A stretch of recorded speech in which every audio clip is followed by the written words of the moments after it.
So let's now begin with the first question. And this question says, what is the difference between SDLC and STLC? So here we have SDLC, which is the software development lifecycle. Software development lifecycle is the steps that we go through in order to develop our software. On the other hand, the software testing lifecycle are the steps that we go through in order to test our software. So both of them is a life cycle, but the difference is the software development life cycle is talking about developing the software, but the software testing life cycle talks about testing the software. So like we see here, software development life cycle is a process. Okay, both of them is a process used by the software industry to design, develop, and test high quality softwares. The software development lifecycle aims to produce a high quality software that meets or exceeds customer expectations, reaches completion within times and cost estimates. Of course, we have two types of software development life cycles. We have sequential life cycles like the waterfall and V model, and we have iterative and incremental life cycles like Agile, Scrum, Kanban, RUP, and Lean programming, for example. On the other hand, when we talk about the software testing life cycle, it means that mostly we are talking about the test process. So the software testing life cycle is a sequence of activities performed by the testing team to ensure the quality of the software of the product. The software testing lifecycle is an integral part of software development lifecycle, but software testing lifecycle deals only with the testing phases. So in software testing lifecycle, we begin by planning the testing plan, for example, then designing our test cases, then executing them, then reporting the status of our project to the stakeholders. Also, some people say in the V model, the left side of the V model is the software development lifecycle, because in it we begin to analyze the requirements, gather the requirements, design the software and build it. Then on the right hand, we have the test levels on which we begin to plan, design, and execute our test cases. So this is the software testing lifecycle, the right hand side of the V model. So like we see here, this is the software development lifecycle. We gather the requirements, analyze them, design the software, to write our code, test our code, then deploy the software. The testing step of the software development lifecycle is the software testing lifecycle. So if we zoom in on testing here, we find requirements analysis, test planning, design, environment setup or test implementation, execution, and then test closure activity. This is a very important question that is asked a lot in interviews. Then we have what are the different levels of software testing.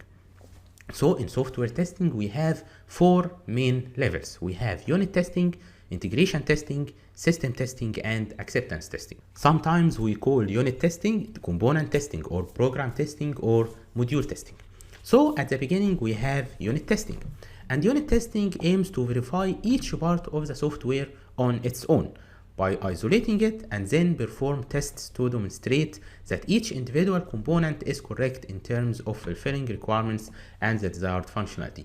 So for example, I have my code. This code is composed of classes of code. Each class of them can be considered as a unit, okay? The unit is anything that can be tested separately. Who does unit testing? Most of the time it is done by developers. We have some exceptions in some agile projects, but most of the time the developer is the person who performs unit testing. Then we have our units. We begin to perform integration testing between those units or components. So here we test the different parts of the system in combination in order to assess if they work correctly together. So we have two components, we test the interface and the connection between those two components. By testing the units in groups, any faults in the way they interact together can be identified. Mostly also, component integration testing is done by developers. Then we have the testing level that the tester is responsible of, which is system testing.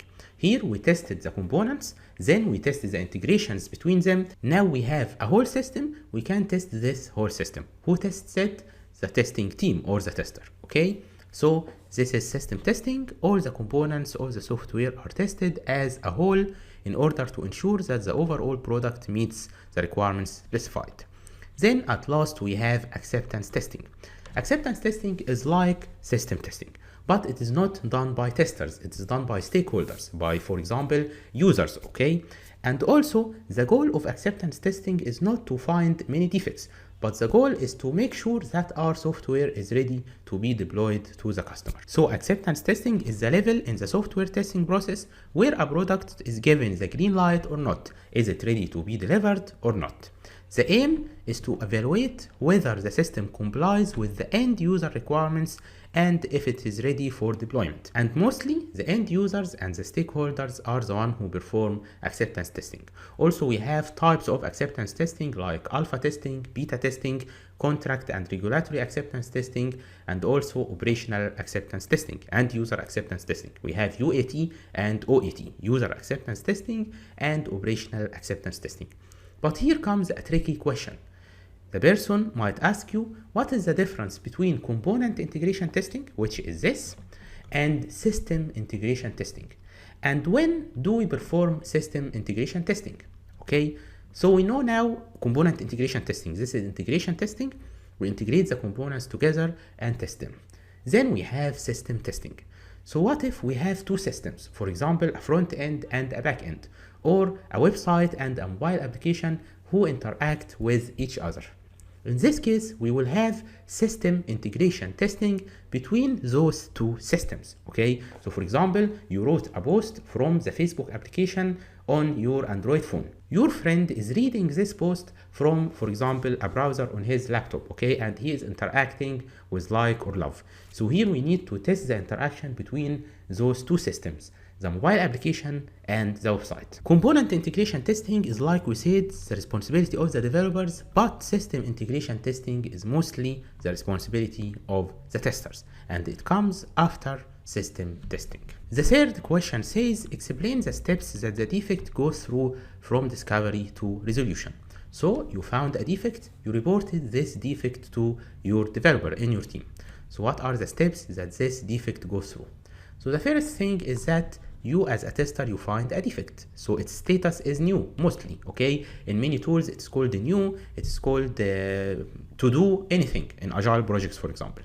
Then the development project manager will analyze the defect. It depends on the process, okay? The developer himself might analyze the defect, the team leader or the technical lead might analyze the defect. So is this a valid defect? If it is not a valid defect, we say that it is rejected. If it's a valid defect, then we ask another question, is it in scope? If this defect is in scope, so we say, is it already raised? In this case, yes, it is duplicate. But if it is not already raised, then this is a defect. But if it is not in scope, what does not in scope means? So for example, we have an iteration in our agile project. Inside this iteration, we are working on the login and registration functionalities. But you as a tester found a defect in another functionality. So this defect is not in the scope of this iteration or this sprint, okay? In this case, this defect is deferred to another iteration or another sprint. Is this defect already raised? If it is not already raised, the developer starts fixing the defect and then the status is in progress. If he has fixed it, he can say that it's fixed or it is pending retest.